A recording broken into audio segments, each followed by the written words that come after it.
Hello po, ako nga po pala sa DJ Toriano, operator ng sa Oyo Sublimation Printer Machine. Bali, dito po tayo ngayon sa Smart 6 feet 1 head.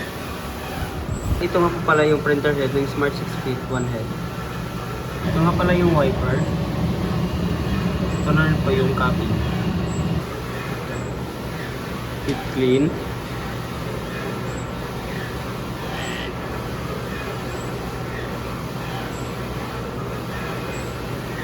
After po ng cleaning, kailangan po natin punasan yung wiper at saka yung copy.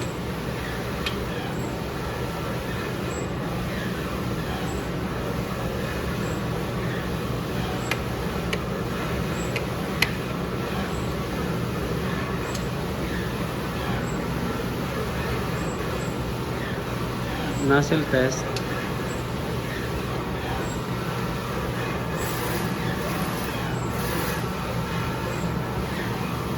Kailangan buo po yung nozzle bago tayo mag-print. Nga po pala yung ink tank. Yung ink level niya po nasa tama lang. Nga po pala yung ink waste tank. Ito po yung EVR. Ito rin po yung ground wire niya. ICC profile. Ito nga po pala yung daily output record namin nasa system na po. Ito na rin po yung sa consumables.